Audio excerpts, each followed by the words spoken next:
तर या चक्रमालेतलं तिसरं चक्र म्हणजे मणिपूर चक्र. जठराच्या वरती असलेल्या सोलार प्लेक्सस या नसांच्या पुंजक्याजवळ हे वास करतं. बेंबीच्या वर छातीच्या खाली पृष्ठभागावर हे रिसेप्टिव्ह असतं. या चक्राची लक्षणं बघूया. मनशक्ती, महत्वाकांक्षा आणि सगळ्या आत्मशब्दांनी सुरू होणाऱ्या गोष्टी म्हणजे आत्मप्रतिमा, आत्मसन्मान, पराक्रम, जबाबदारी, ऊर्जा या सर्व गोष्टी या मणिपूर चक्राशी निगडीत असतात. या चक्रांच्या असंतुलनामध्ये संधिवात, ऍसिडिटी, गॅस्ट्रिक अल्सर, कोलायटिस, पॅन्क्रियाटायटिस या इथले सगळे ऑर्गन्स जे आहेत त्याला होणारे सगळे विकार होऊ शकतात. त्याच्याबरोबर डायबिटीस, पित्ताशयातले खडे, लिव्हरचे त्रास, वेगवेगळ्या ॲलर्जीज असे प्रकार होतात. या लोकांचं वजन वाढलं तर ते पोटावर जास्ती वाढतं. त्या वजन वाढण्याच्या बाबतीत एक गंमत आहे की आपण म्हणतो की एखाद्या माणसाचं वजन वाढलं तर खाऊन वाढलं, पण ते कुठे वाढलं याला कोणी लक्ष देत नाही. तर मूलाधार चक्र बिघडलेलं असताना आपण बघितलं की वजन मांड्यांच्यावर आणि कमरेवर वाढतं. कारण सुरक्षेचा प्रश्न असेल की मूलाधार चक्र अफेक्ट होतं आणि तिथे वजन वाढतं. असं प्रयोगाने सिद्ध केलं आहे की जेव्हा जेव्हा माणसाची महत्वाकांक्षा खूप असते पण ती पुरी होत नाही, तेव्हा मणिपूर चक्राचं ते लक्षण आहे की महत्वाकांक्षा तिथनं उपसते आणि ती पुरी झाली तर तिथे फॅट वाढायला लागतं. जसं आपण पुढे बघू, अनाहत चक्राचं लक्षण आहे की प्रेम, विशुद्धी चक्राचं रिस्पॉन्सिबिलिटीज, तर तिथे तिथे ती फॅट साठत जाते. तर ह्या चक्र बिघडल्यानंतर पोटावरची फॅट वाढते. त्यामुळे पुरुषांची पोटं सुटतात असं म्हणतात, पण त्यांची महत्वाकांक्षा वाढल्यामुळे आणि ती पुरी न झाल्यामुळे कदाचित ते वाढू शकत असावे. या चक्राच्या संतुलित अवस्थेत माणूस अत्यंत समाधानी आणि तृप्त असतो. पीस आणि हार्मनी विथ सेल्फ असं या माणसांबद्दल म्हणता येतं. पण यांचा सेल्फ रिस्पेक्ट आणि सेल्फ कॉन्फिडन्स मात्र दांडगा असतो. या चक्राच्या संतुलनात रिस्पेक्ट, ऑनर आणि एथिक्स हे खूप महत्वाचे असतात. जबाबदारीने वागणारी माणसं आणि तरीही विनोदाची जाण असलेली माणसं म्हणजे सिरियस नसतात पण तरी जबाबदारीने वागतात. कठीण प्रसंगात न डगमगणारी आणि आव्हानांचा सामना धीटपणे करणारी ही माणसं. पण जर का या चक्राचं संतुलन बिघडलं तर मात्र स्वतःला आणि इतरांना त्रास देणारी अग्रेसिव्ह माणसं पण याच चक्रामुळे संभवतात. अगदी साधं उदाहरण सांगतो.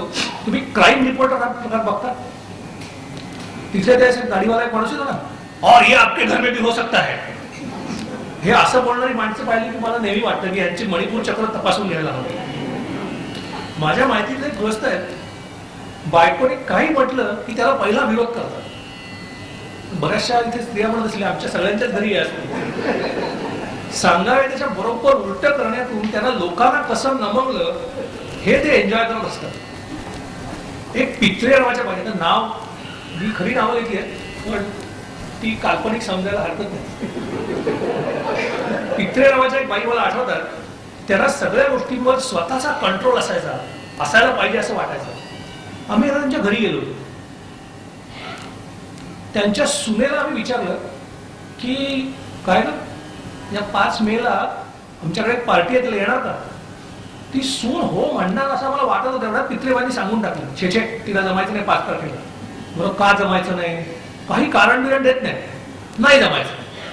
त्यांच्या मुलीच्या बाबतीत असं झालं का, तुझी मुलगी त्यांच्या घरी ट्युशनचे सर यायचे. ती मुलगी सरांना फोन करून विचारते, सर आज 7च्या ऐवजी 9ला आलं चालेल का ट्युशनला? पित्रेबाईंनी सराने काही बोलून दिलं नाही, मुलीला काही बोलून नाही. 7ला जमत नसेल तर 8ला जायचं, 9ला जायचं नाही. बरं, हे 7 हे 7 म्हणजे 7च्या घरात मला 7 संध्याकाळचे 7 नाही तर सकाळचे 7.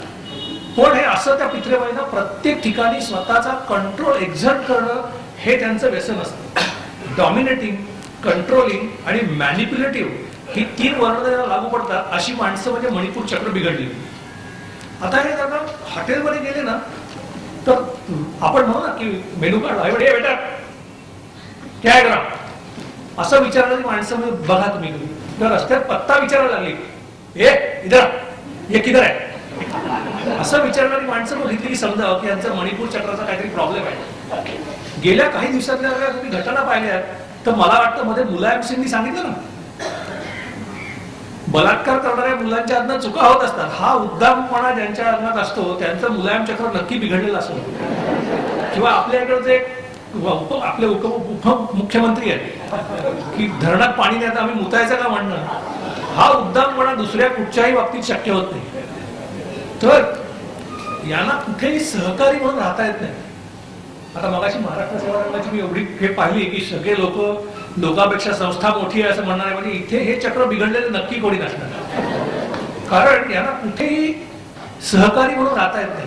सोसायटीच्या मीटिंगमध्ये पण गेले आणि कमिटीमध्ये गेले त्यांना प्रेसिडेंट किंवा चेअरमनच व्हायचं असतं. आजकाल आपल्या इकडे जे राजकारणात दिसतं की एका पक्षात जातात आणि काही दिवसातच पक्ष फोडून नवीन पक्ष काढतात आणि त्या पक्षाचे अध्यक्ष होतात, ते हे लोक. पण कधी कधी याच्या उलटही घडायला लागतं. हे चक्र बिघडलं तर आत्मप्रतिमेची भरपूर हानी पण होऊ शकते. मग प्रत्येक ठिकाणी माणसं जबाबदारी टाळायला लागतात आणि अशी माणसं ओळखायला सोपी असतात. कुठेही त्यांना जबाबदारीने काम करायला नको असतं की हे मला जमेल की नाही माहिती नाही, आणि मग असं करत करत ती मागे पडली तर म्हणतात सगळीकडे वशिला पाहिजे. आजकाल चांगल्या माणसांची दुनिया राहिलेली नाही. हे असं म्हणणारी माणसं पण ह्याच चक्राच्या असंतुलनात सापडतात. तर या लोकांना पण 3 व्यसनं लागू शकतात: झोपेची औषधं, कॉफी आणि क्रोध. क्रोधाचं पण व्यसन लागू शकतं आणि ते खरोखर कंट्रोलमध्ये ठेवणं खूप जरुरीचं असतं. यांना डीप रिलॅक्सेशन आणि थोडं रिस्क टेकिंग हे जर का आचरणात आणता आलं तर यांचा खूप फायदा होऊ शकतो आणि यांचं चक्र संतुलित होऊ शकतं. आजकाल जे खूप वर्कशॉप्स होतात ना, त्याच्यावर अँगर मॅनेजमेंटची वर्कशॉप्स ही यांच्याकरता खूप लागू पडू शकतात. या चक्राचा मंत्र आहे रम. बरेचदा तो रम म्हणून सांगितला जातो, पण त्याचा राम रीम मधला तो असतो तो रम, हा या चक्राचा मंत्र आहे. तर या चक्राच्या संदर्भात आपण परत एक गाणं, बंदिश आणि मगाच्या सतत प्रवास मेडिटेशन पर्यंत.